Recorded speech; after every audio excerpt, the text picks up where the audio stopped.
Welcome back to another episode of Technology for Independence with Christopher Cooley. Today, Christopher is going to be looking at different apps on the iPhone. So stay tuned.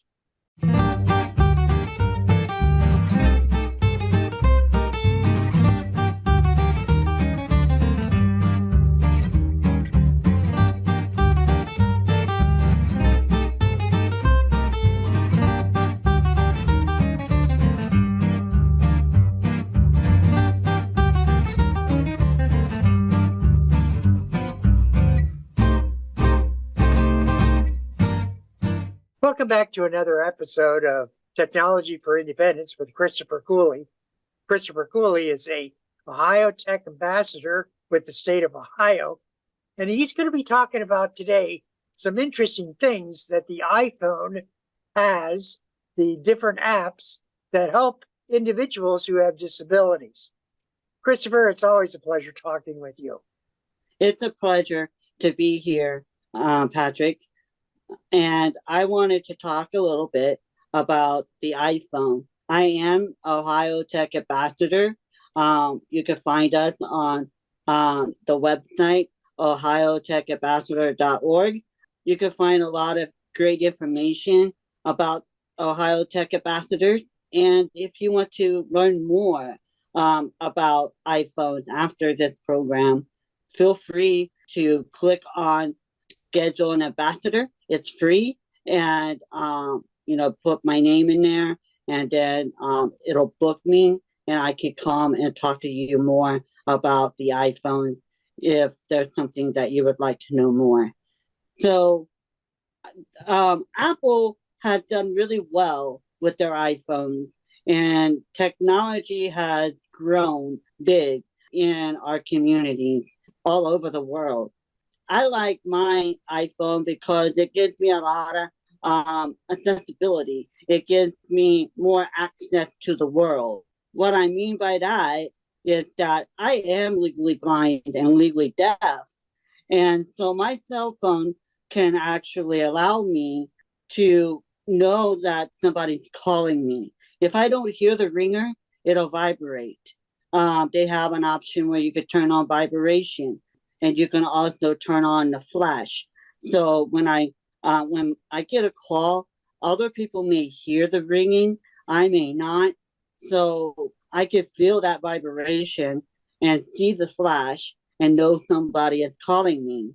I can use text. I can use caption on my phone, so I know what someone's saying, and be able to communicate differently in those ways. Those that are visually impaired and those that may not be able to read regular print may use the button voiceover, which helps other folks be able to read things on their screen, and also be able to zoom it in bigger. They have an option where you can zoom it in and make things bigger. They also have the option that you can connect your iPhone to different, like iPad, to your iPad to make things bigger and brighter.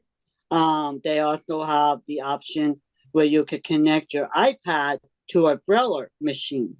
For people that need Braille, that's how they communicate by, is Braille.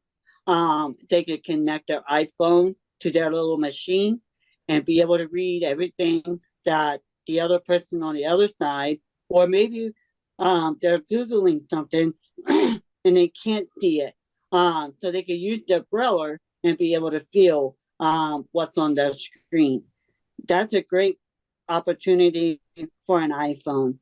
And so the iPhones could be also connected to a TTY, which is an older phone for somebody that is hearing deaf, hard of hearing, or deaf blind. But you can also use your cell phone, iPhone, for a regular TTY. Also, those options on the iPhones are pretty awesome because it gives you a lot of variety and help you be able to communicate. Like, say I'm at a store, and if I'm at a store and I get confused, on where I need to go to find a certain item. I could use my iPhone and I can call, video call my niece Tiffany and be like, "Hey, can you help me? I'm here at Kroger's and I can't find an item. Can you help me?" So as I have her on FaceTime, I'm able to be able to get what I need without having somebody with me at all times. And my niece is able to guide me down the aisles that I need to go down. She would be able to read the signs for me, be able to do things for me through the FaceTime. Most of the apps have a website you could go to and see if it's something that is compatible to you and your communication barriers, or maybe just something that may help you throughout your independence, being able to make phone calls and things like that. I I like the App Store, and the other day I found an awesome app that I didn't know about, and it's called Uko, OKO. It's an app that it'll allow you, if you're standing on the street corner, it'll allow you to be able to use your phone and hold your phone up, um, hold it up, and it'll read the walk sign for you. It'll tell you when it's time to walk. That app will tell you it's time to walk or don't walk. And it was a pretty cool app. And then Is there a cost?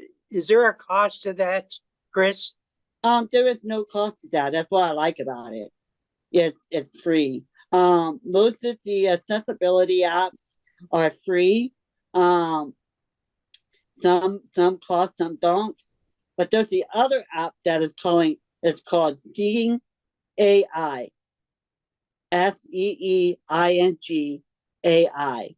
That app will allow you to be able. And if you want, I could let me show you that app. You can hear it. Processing a blurry image of a keyboard and papers. So that's on my desk. So I took a picture of my room and it told me what was on my desk. It'll tell me what money I have. $20. So it could read money to you. It could do a lot of things for you. I like the iPhones because Apple has really done a great job of understanding people with disabilities and able to allow accessibility. Because without this phone, I would be out on my own, not knowing if I'm at the store, I'm going to be lost, because if I forget what I'm looking for, or if I can't find something, I don't have somebody with me 24 hours, 7 days a week. So the iPhone allows me to be able to FaceTime my niece Tiffany and be like, "Hey, can you help me?" Or maybe if I needed to talk to the police department and I have verbal, my I can't speak, or there's something going on that I'm scared, that I don't want to talk out loud. I can use my iPhone. The good thing about this is I can text 911. All I have to do is type in 911 and start texting. And that operator at 911 office will ping my phone for me and send out help that I might need. And the iPhone help me in many ways in a restaurant. If I can't see a menu, I can use my camera and focus my camera in on that menu and be able to read what's on that menu. I get a lot of looks and a lot of people thinking that I'm recording them. In reality, I'm not. I'm just using my camera to be able to read what's on their menu. I'm quite sure you listened and watched Ray Charles' movie when he was growing up. And one of the problems he had was being totally blind. He couldn't see the currency. And so he forced all people to pay him in ones. And, I've always thought about that. A blind person is really dependent upon making sure that the money that they think they're receiving, that they are receiving. And this is a really good device that will allow you to see the actual monies that you're being handed back. Right, right. There's a lot of individuals that can't read or maybe have vision difficulties. Some may just not understand what money is, and to be able to have that app and be able to say, okay, this is a 20, this is a 10, whatever it may be. It will tell you also the coins. It's a quarter, dime, nickel, and it's a great app for those, and it's free. And that's what I like about Apple, because Apple has a lot of apps out there that actually is free to the individuals that may not be able to afford it. I'm wondering if phones or different iPhones also have access to some of the programs that you're talking about. On Android, the the app is it's under a different name. On Android iPhone, a lot of the Android and Apples are different and different names. But I stick with Apple because it's more accessible and it's more flexible to me. And I feel more comfortable with having an Apple iPhone because it has a lot of accessibility that I can use in my daily life. But I think the point that you're making is really good. Even though it has a different name, you can easily search, or you can have someone easily search and sort of describe what you're looking for. And I'm sure that the Android phones can lead you to the right products. Right. They can and they will. And it'll, be under a different name. But yes, if you Google it on an Android phone, I know that under the free government phone that they hand out for free, a lot of the accessibility, there's not a whole lot there because it's a free government phone. So I typically tell individuals that Apple iPhones and Android phones are the best to go for, because they have more options for different just like say you have a communication barrier. They haven't, they have accessibility on the iPad or the iPhone, where you can turn it on and be able to allow that device to be able to communicate for you. Make sure you get a pretty good camera so you can just use that camera on a lot of outings that you have and be able to read signs for you. The UKA OKO app, the Seeing AI app, I use a lot. The other app, which costs some money, but it's a pretty good app, it's called Blind Square, and it's a GPS. It's a GPS it'll guide you from your door, and it'll tell you what's ahead of you. It'll just keep telling you what's ahead of you. And when you get close to the curb, it'll also tell you that. And you can also record different steps on the app with Blind Square.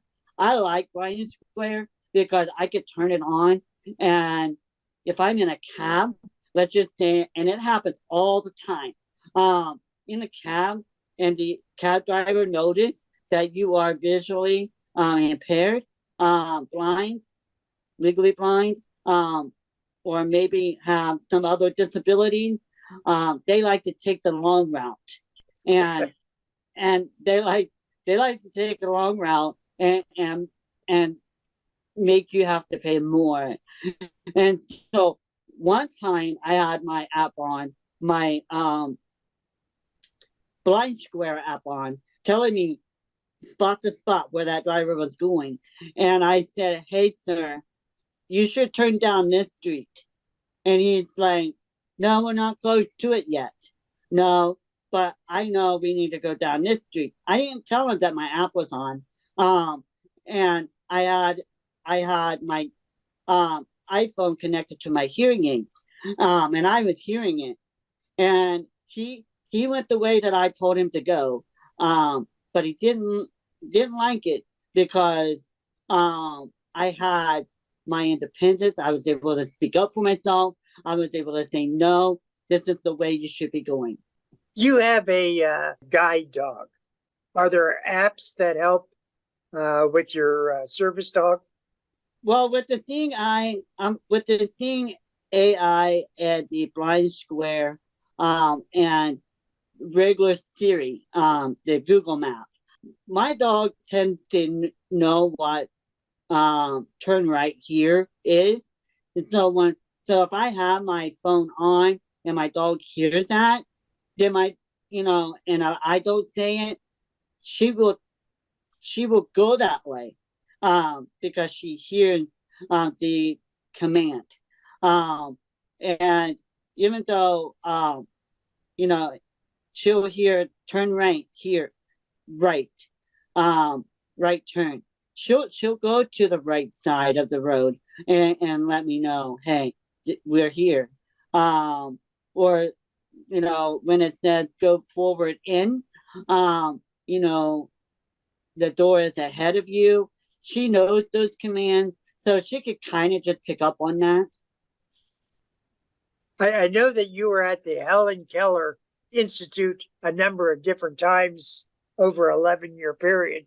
Are there apps that they continually recommend? They're always recommending different apps. I'm not sure what app they have now, what they might recommend now. But the big part about it is it's having the connection. So there may be a lot of apps that's not useful for different individuals. So they may have adapting, like they may have adapting devices that may adapt to the iPhone and be able to work that way. I know that the Ohio Tech Ambassadors program has a really good website. Are there any apps in that website that they recommend? There is some apps that that a lot of other individuals uses, like unlocking the doors, having a special lock on their door where that the app will unlock it for them, and it will lock it back. Their Alexa is one of the biggest apps and biggest device that a lot of them use, because Alexa does a lot of different things for them, by helping reminders when to take your medicine, reminders when your appointments are, different things like that can be accessed on your iPhone too. For those that are hearing impaired, when they give information, do they can they send text rather than voice? Those with hearing impairment would rather do texting, because they can see what you're saying and understand better what you're saying. But a great app is called N-Touch. And so the N-Touch is a program that is free for those that are deaf or hard of hearing. And the app will pull up. They can use it with an interpreter. The app will help with an interpreter be able to make a phone call. Let's just say I want to make a phone call to a pizza shop, but I'm not hearing very well today. So I could use that app and use an interpreter to be able to make my call. I see. So the interpreter is a live individual. And so by contacting them, they can do the necessary information and then text back to you. Right, sign back to me, yes. What other devices would you recommend individuals using or starting out with? A tablet, being able to connect to your iPhone, Alexa. Alexa is great to be able to. Alexa can do a lot of things, so I would recommend that, and also the tablet. Just start out from there and see all the accessibility, and be able to check out the accessibility button on your phone and see what it all has. And what I would recommend is if you're going to go look for an iPad or a tablet, an iPhone, if you're going to be looking for one, open it up. Ask them, can I open it up and look at accessibility? And look at the accessibility area.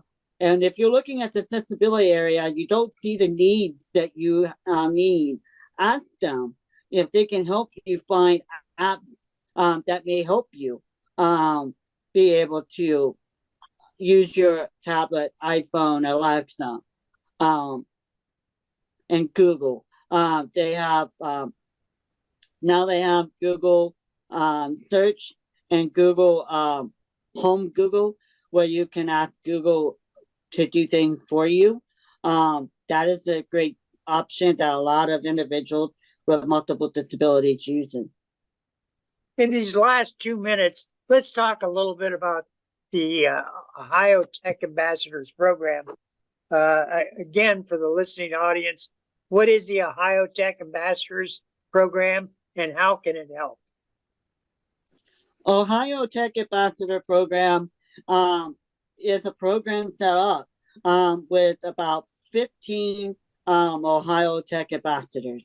And our goal is to get out there in our communities and talk about technology, show individuals what technology we use, because they're becoming independent and being able to live on their own and communicate out in their communities and be able to go out there and do things on their own.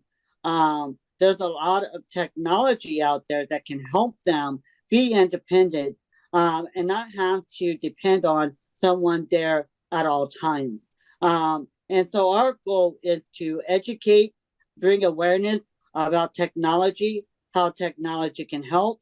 And our goal is to be able to, get all the SSAs and service coordinators to talk about technology with their individuals that they serve in their community. And it's free to come and be able to ask us to come and talk to your classroom students, come and talk to your meetings and different organizations that you may have, that you might want us to come and just talk about how technology helps us live independent. You could go to our website, Ohio Tech Ambassador Program.org, and you can request to have us to come out and talk. Is it just for those that are blind or hearing impaired? It's for anyone that wants to learn. Last year I was able to go to the library and talk to a group of ladies and just showing them that how I live independent, how technology helps me. Any group, any program can request us to come and talk about our independence. And anyone that has multiple disabilities, technology is for them. And again, the website is www.ohiotechambassadors.org. Chris, I want to thank you. We're talking with Christopher Cooley, Independence for Technology. Chris, thank you. Thank you.